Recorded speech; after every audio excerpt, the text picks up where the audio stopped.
Hi, everyone. In this section, we will talk about the genetic material. After watching this video, you should be able to tell, firstly, the discovery history of genetic material, and secondly, how does a gene transfer the genetic information into a protein.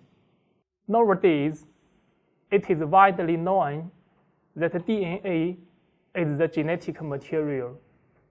However, the protein, rather than nucleic acid, was considered as the better candidate for storing genetic information for a long time. On the next, we will review the history of genetic material discovery. The early work of Fred Griffiths in 1928 set the stage for research showing that DNA was indeed the genetic material. In his research, two types of pneumococci was used, the virulent S type and the non-virulent R type.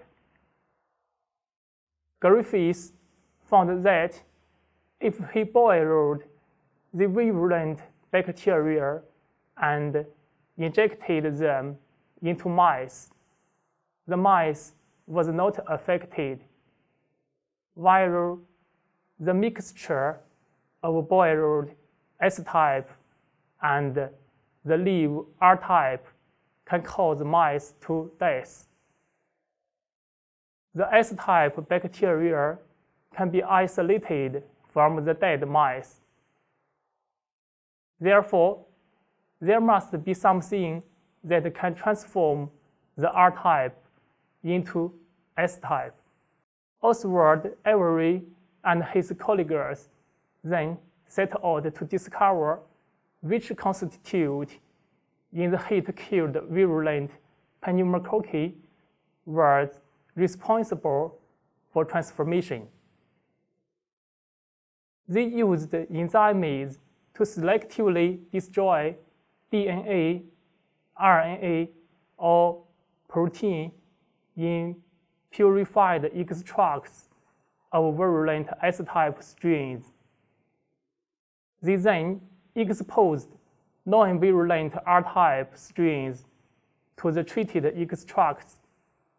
Transformation of the non-virulent bacteria was blocked only if the DNA was destroyed, suggesting that DNA was carrying the information required for transformation.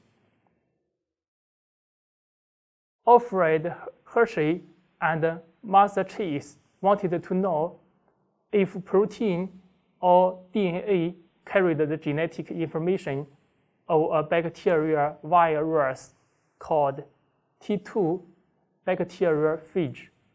They performed experiments in which they made the virus DNA radioactive with phosphorus 32 or labeled its protein code with sulfur 35. They found that most radioactive protein was released into the cell planet, whereas phosphorus 32 DNA remained within the bacteria.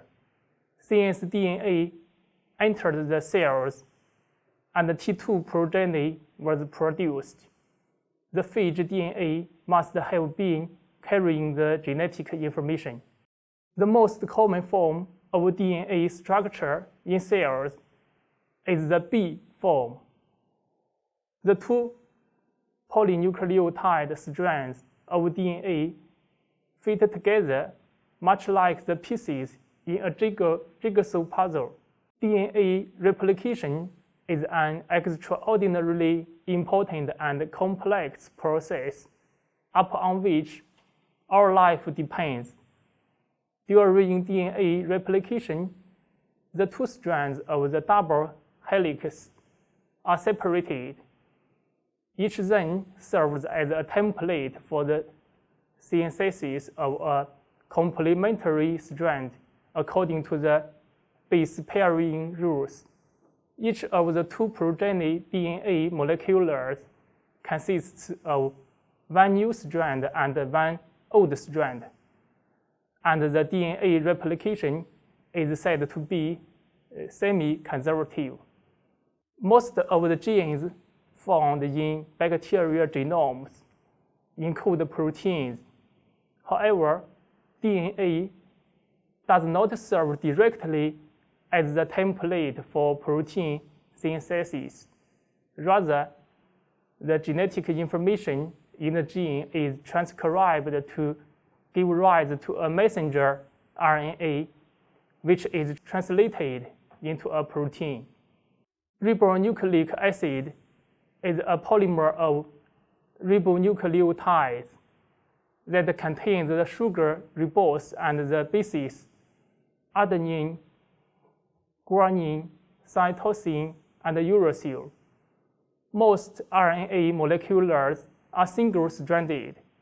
However, an RNA strand can coil back on itself to form secondary structures such as hairpins with complementary base pairing and helical organization.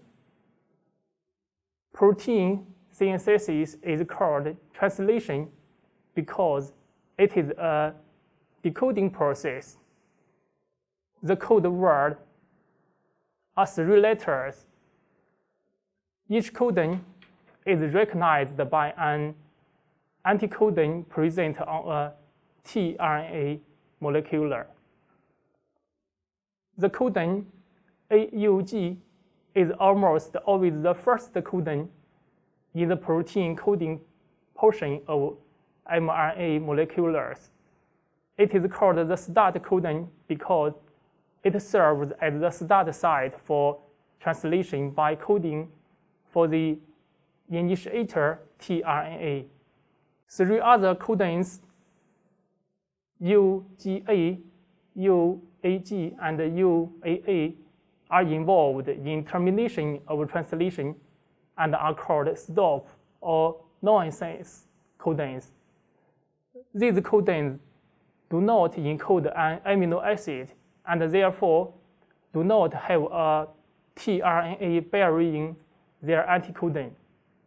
Thus, only 61 of the 64 codons in the code, the sense codons, direct amino acid incorporation into protein. Finally, the genetic code exhibits code degeneracy. That is, there are up to 6 different codons for a given amino acid. Finally, let's take a look at the keywords in this section.